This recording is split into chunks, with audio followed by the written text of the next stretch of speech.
Welcome everyone.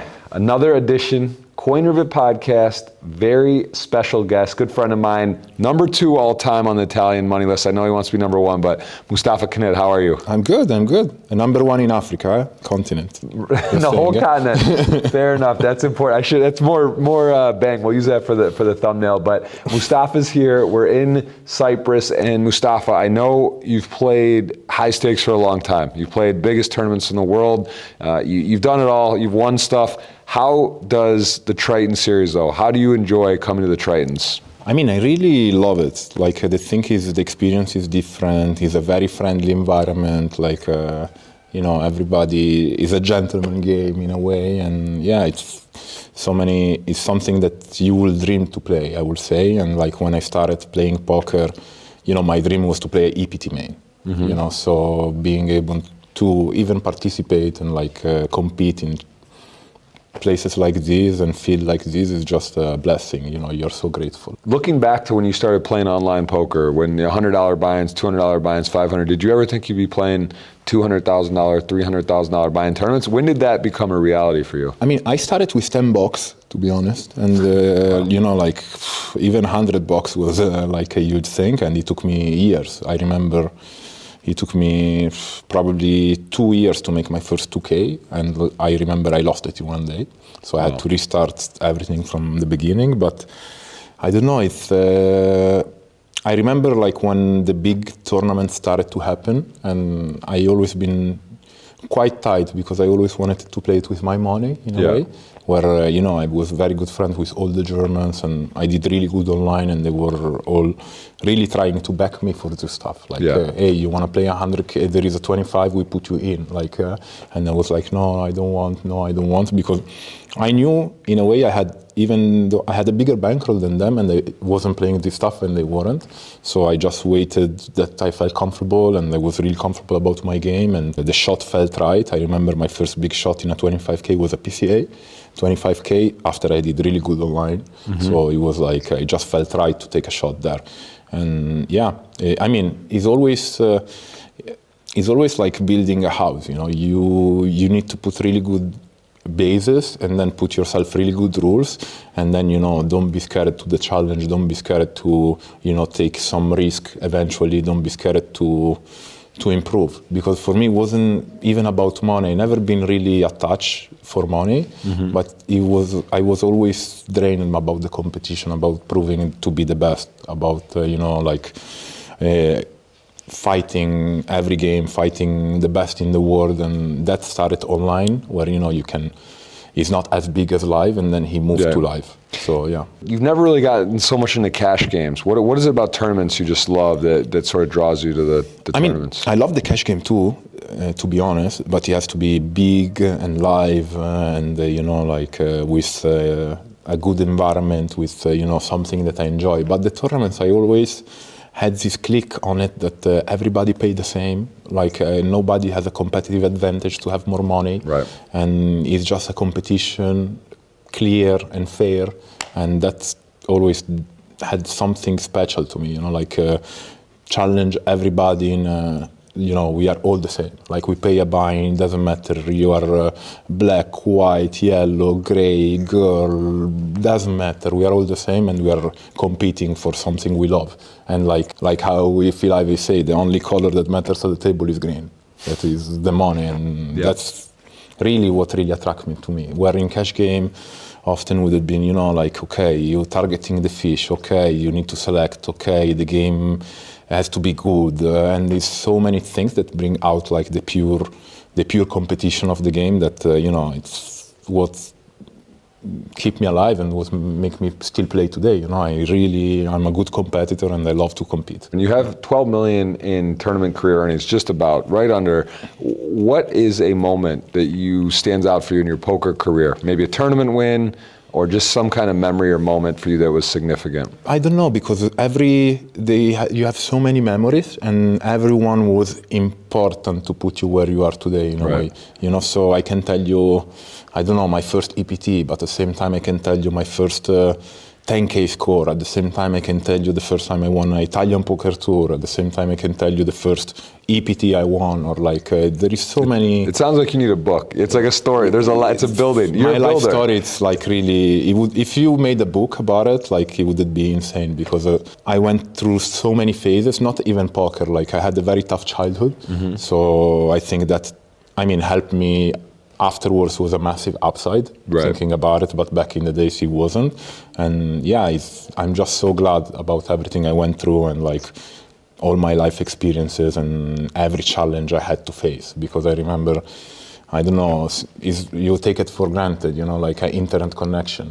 For me, it was a huge challenge. I was living by myself at 16 and I couldn't have an internet connection. You know, I had to figure out. Or like Where were you? Where were you when you lived? I was in Italy, but I had a very big problem, family problem. So I went by myself at 16, 15. Like the first 6 months with my sister, that she was 8 years old, only me and her. Wow. And then, then she left with my mom, and I've been by myself since then, in a way. Wow. So, I mean, it's now looking back, is you know, like you appreciate even these moments, because even the tough, like I think you know, champions in a way are built on tough times, not in good times. You know, on good times we are all good. Right. Like on good times everybody's nice, everybody is easy, but the tough times, like the when you know, you hit your head to the wall like every day for like a year, or like you're trying, you focus on improving, and this is what build you, is what makes you be great.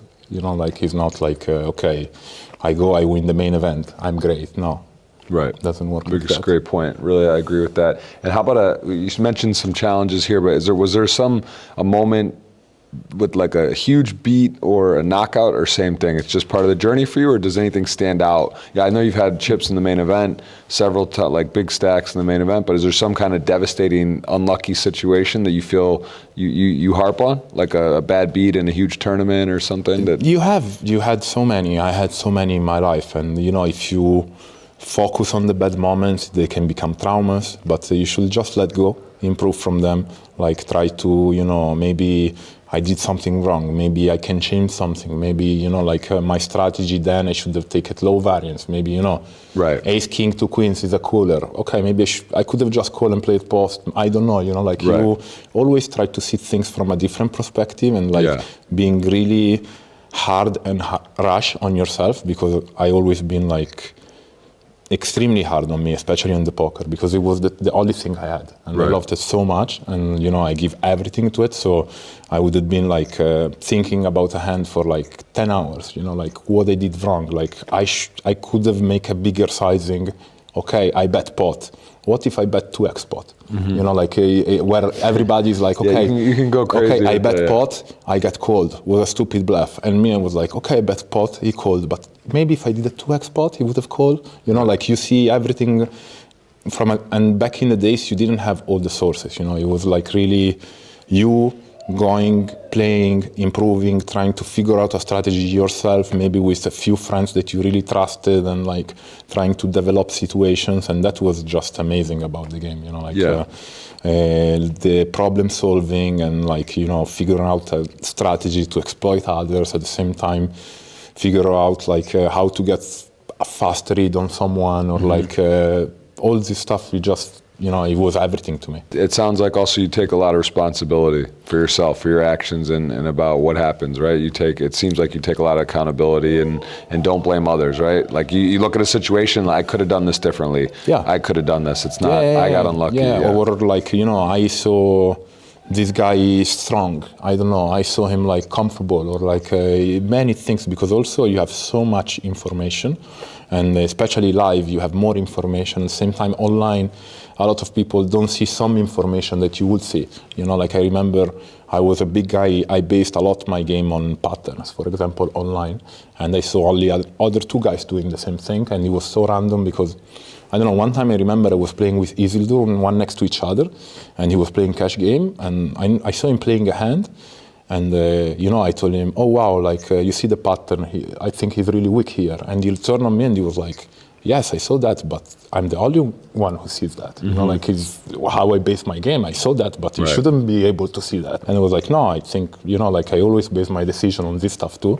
And like that is, I mean, the thing is you have a lot of information always, and you need to, sometimes you mistake too, but you should just let go and like improve and be focused only on improving and get better. That's what matters, because money is not like the final result. You know, like if you do things right and you improve and you keep doing good, money will come. For sure. You know, money is like, if you do everything right, don't worry about money, they will arrive. You know, like, but worry about really improving and bring your A game as often as you can, and like, yeah, improvement is the key. What is next for you in poker? You've got an ambassadorship now. You're sponsored. How long have you been with Winamax? 4 years. I love it. Like we are a great team. Some of my closest friends are in the team. There is really a brotherhood. You know, like it's very different. Like it doesn't feel corporate. It feels like we want to spend time with each other. We want to go holidays with each other. We want to, like, I don't know, I'm here, I'm with Adrian, I go eat all the time with him. It's like just a different, different, it feels like a family in a way, and I'm very happy, like, because it's not, I don't know, it's always, I don't care about money as much, but I need to do something that I feel good, I feel I get rich about the experience. At the same time, I can share my experience with others, and it's just the good fit for me, you know, like I really like them, and yeah. And is that, when you signed with Winamax, was that had you always thought I want to be an ambassador of poker, or did it just kind of come into your lap? He came, like, I remember it was a time that, you know, I think I probably was one of the best 2-3 players in the world, and he felt, you know, I had multiple offers, and I even had offers with, like, you know, the biggest site in the world, to be honest, and I just felt right to Winamax. It felt the money was maybe I could get more, maybe, but it just felt like a family and people that I get along with, and it felt like, I don't know, they care about, I don't know, David is in the team 10, 12, 14 years, or like, and everybody is there, and if you don't fucked up or like you're nice, like they care about you, and I just wanted to be in something like this more than being like just a number, or like just a guy, and like, I don't know, you swing for 2 years and you're like, okay, you're not really a fit for us, or like whatever. Where, makes sense. I don't know, for me, I bring so much more that, and I want to do things that I feel good about. And for you to be looked at as an ambassador and in the game, when people kind of look back at you over the years, what do you want them to say about you as like, for what you did and do for poker? What do you want to represent for poker? I think, I mean, a great competitor for sure, but at the same time, fun guy that enjoy what he does and always welcoming everybody, and like in a way, I don't know, just being a nice guy in general, at the same time a fair competitor. This is what I want. The Italians, man, it was very passionate, very fun. and I got next question's football. Who do you support? Who's your main team? You're from Italy. Who do you love to watch? Oh, with you it's tough. I mean, to be honest, I don't have a main team. Okay. You know, because like when I was a kid, it was Juventus, but then I lost it. Right. And you know, with sport betting and stuff, like I'm not a really. You're not looking for. You don't want to bet with the heart. I lost my soul. But I don't know. I really support all Italian teams in Champions League. Okay. I really support Italy and Morocco at the national level, but I'm. I love the beauty of the game. Right. And at the same time, Rome now, I'm a big fan. Yeah. Because I just like the projects. I always liked Mourinho. We're going to the game. We're going this weekend. Yes. Tottenham. Now there is Conte. I love Tottenham, for example. It's just, I love the beauty of the game, and I love when someone is really good at doing his job and like put a winning culture somewhere and like trying to get the best what he has. And yeah, this is what I like. You know, I like when, you know, you get results because you worked hard and you did things different maybe, or like at the same time you did things that worked multiple times. Right. And this is what I like. And do you see similarities with soccer or football, call it, with poker and sports? What are some similarities that you think translate, or to make an elite athlete an elite poker player? What are some similarities? I mean, to be honest, I think being a poker player is way harder than being a successful athlete, because the successful athlete has everything around him to make him just perform at his best. You know, like you have a physio, you have a psychologist, you have no financial stress because, you know, like if you lose, you're not losing your money. You're making 3-4 million a year, no matter what. Where in poker, you are by yourself, and you know you are always. If you lose, you're losing your money. You need to manage yourself as a company. You need to often move out from your place and whatever, going by yourself in another country because this is the only way for taxes or whatever reason. And you don't have like the support of family. I remember when I was 15, I stopped to speak to my family because they didn't accept poker, and I was like, no, I want to do this. This might think like there is no chance I go to university and study another 15 years because I cannot afford it. So I go my way, and this is what I want to do. But you know, it takes so much. Like I was crazy. I was crazy. Looking back, I was crazy. But at the same time, how do they feel now? Are you still? They love it. Everyone's happy. Poker is the best thing that happened. Right. Yes. But you know, and then take time to take. And I came from Magic the Gathering, so I was really good at it, and I knew I could make money from a game if I played right the game. So that really helped. But you know, I was out of the moon. Like if you think about it, if it doesn't work out, it's tough to come back. It's tough to get back. It's tough to. I knew I would make it work out no matter what. You know, like because I remember I knew if I had to go work as a dealer, if I had to do whatever it takes, I would do it. Right. You know, like it didn't matter to me. I had to make it work. But it's hard to have that, you know, that will. Like it's hard to, you know, maybe you hear a guy and saying, yeah, I will make it work, but it's hard that you know do whatever it takes to make it work. And yeah, it's now it's different. Now it's different, I would say.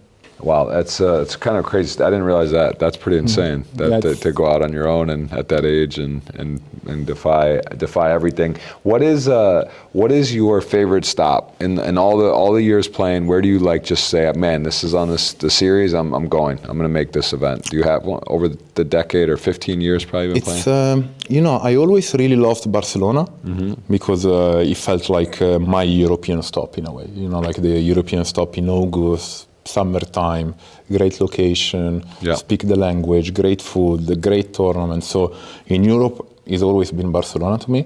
And then I always loved Australia. Australia always been like more because the lifestyle, being there in January, summer, you skip the winter here. Like the games are good, the people are so nice, the food is good. Like it's just, I felt always happy being there, you know, like always very grateful to, you know, being able to travel and, you know, enjoy my time there we've always been a big crew too, like, you know, I always would go with like Benny Spindler and like 15 different Germans, 10 Italians, always play basketball on the day, go to the beach, like just felt like a blessing in a way, especially in January where if you are in London it's -5. Right. You know? It's a nice mix. Yeah. And then PCA, to be honest, because PCA was something, I went broke like 4 times in a row in PCA, my first 3-4 years. Wow. And then the 5th year I did so good, and after that I always did really good. Monaco, another place, the first 2 years, you know, you go in a budget, no good. Then after I did really well. So some European stops I really loved. And, you know, I told you, I grew up watching the EPTs. Right. I grew up, my dream was to play an EPT main. That was my dream, to play. Right. So, I don't know, I always had something different to me and was always a bit my dream. I never really watched the World Series as much. And at the same time, I always enjoy Europe that time of the year so much that it just felt where I wanted to be and what I wanted to play. And what about first job? Did you ever have a job, or you were doing Magic and cards? You were young, you started poker? I did Magic and cards, and I was really good at it. Like, you know, when you make at 15, 14, you make $500 a month playing a card game where, you know, I see other people going to work. My classmates were going to work in the beach 14 hours a day making $700 a month, you know, and I was like, okay, like, yeah, I'm blessed, you know, like, so it was, but more like you feel like, you know, if you play good a card game, you can make money, and like there is edge, you know, and you learn that at a really young age is unbelievable. And what do you think you might do after poker, or will you always play poker? No, I mean, like, if the question is if I will go to play the main event in Vegas, for example, I'm gonna play the main event I hope at 70 I will go and play the main event because it's an experience, it's something else, it's like, you know, just the feel you have during the tournament and everything is something so unique that I will always go. Or like EPT Barcelona, I don't know, it's summer, it's August, I don't have better to do, I go fire this 5K, I hope. But then, you know, the world is so big and you start to learn many other things, and at the same time you want to dedicate time to other stuff, more to learn, you know, because your learning curve, you're like a sponge that knows nothing about anything, and like you only played poker for like years, and the more you study so much to get a 0.5 edge or like a 1% that, you know, like is relevant, but I don't know, when you put 3-4 hours studying about a company or like whatever, like you learn so much, and that is very attractive to me. For sure. And speaking of that, your investments, you've had some success investing, or at least you're in some startup stuff. What is it that you like about investing into companies? I think you need to invest in stuff that you feel good about, and at the same time that represent you in a way, and I don't know, and the numbers must be good. So it's a mix. For me, it was like more, I felt like, you know, poker was great to make from zero to several millions in a way, but then, you know, it's not as scalable, and like you don't want to take so much risk in some stuff. I just thought that learning how to invest good would have been like a really big upside, especially when I'm going to be 40 or 45. Right. And even if I did some mistake, it would have been good mistakes, because like at the end of the road, it would have been a massive upside. Right. So this is what I thought. I'm going to ask you about crypto and NFTs. Do you have any NFTs? Do you like NFTs? Yeah, I like the NFT space, even though, I mean, in some stuff I like it. I like the concept. I like, I don't know, I like the fact smart contract, I think is great. Like, I think like, you know, it's something that we're going to use for sure massively in the world, because like how contracts work in the real world are so complicated and so long, where a smart contract is so much more efficient, you know. At the same time, you know, you cannot steal in the blockchain. For me, we should vote in the blockchain, for how I see it. You know? Like it's literally is there, and you cannot steal, and it's clear. So that is a massive thing, you know, especially in our world where there is corruption, there is like so many things, so many cases. Like it's so smart in a way, you know, how it's proven. Then if there is so many projects, you know, it's hard. You know, Bitcoin is going to be there for sure, because it's been the first and is a revolution. But at the same time, there is a lot of speculation, and you should be, you know, don't put all your money in crypto. This is the thing what I say. Speaking of that too, crypto and on Coin Rivet, we like to make a prediction. January 1, 2023, it's not a lot of time from now. Bitcoin, what do you believe the price of Bitcoin and Ethereum will be at the end of this year? January 1, yeah. I think it will be quite flat for the moment, because we are going into very hard time for the world. It's quite a recession, for I see it. I'm a bit, you know, I'm not like really roses and champagne. I'm a bit like, the world is in a fucked up spot. There are happening so many different things that are really putting our world in stable places in a way. I'm a bit cautious at the moment. Like I would be like, play tight, play all right. This is how I see it. But at the same time, you cannot predict the market. You don't know so many things about the market, and investing is always right.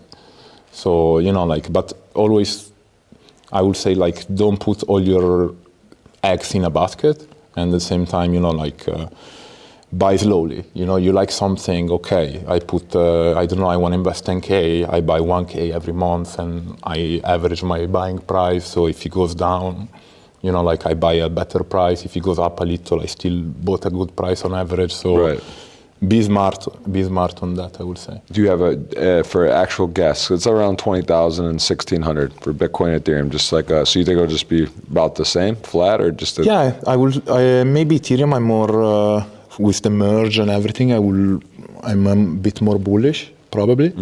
But Bitcoin, I would say, yeah. I look, in 2-3 years from now, my prediction is higher. Of course, you know, I expect Bitcoin to reach 100K for sure. But now, I just think it's gonna be, you know, like he did 3 years ago, where he was like just winging from 6 to 10K all the time, and just 6-10K, 6-10K, 6-10K. And I think we are in that, you know, it's different. It's gonna be like, you know, 15-25K or 15-30K. But we are in that stage that like it's gonna be like just swinging, but in being flat in a way. Your friend Dario, who is obviously number one in Italy, you're number one in Africa, the whole continent, but number 1 and 2, and he had a second place in the main event and a huge score, but you guys are clearly the number 1 and 2 Italian ranked players by earnings in Italy. What is your relationship like with Dario, and is it competitive or fun, or in terms of results? How do you guys? It's both. Like, I mean, the thing is, I don't know, we both really helped each other during our career, like especially in the tough times. It's very hard to open up to people, and you just wanna, probably I speak to Dario or Gianluca, the few guys that, like they know me, they know how much I love the game, they sacrifice as much as me in the game in a way, and so it's a bit, you have this relationship that, is the only guy, he can understand you in certain situations. So that is very unique. But at the same time, we have an ego. We always had a big rivalry. We always, I don't know, one point I didn't speak with Dario for 2 years almost. Wow. We had huge, but at the same time, like probably I wouldn't be the player I am today without him, and I'm sure he wouldn't be the player he is today. Like, especially when he had to move from cash game to tournament, I really give him everything I had. I was like, okay, like, I don't care. I know how good you are in cash game. Come here, we play together. Like, if you need coaching, I give you. I don't care. You're a friend of mine. It is what it is, And at the same time, it was the opposite when I played cash game.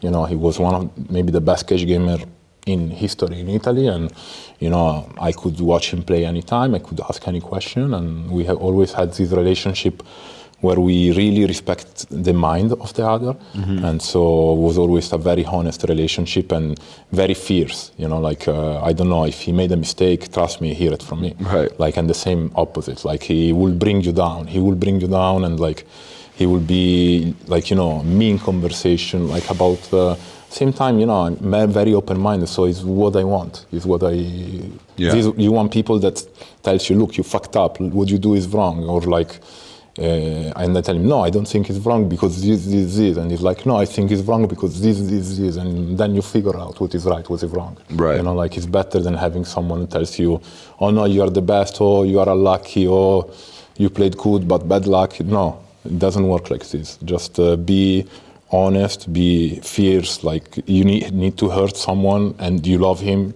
you hurt him for his good. There's no friends at the table, at the poker table, right? At the table, then if there is a guy that I want to win the money more than anyone else, is Dario.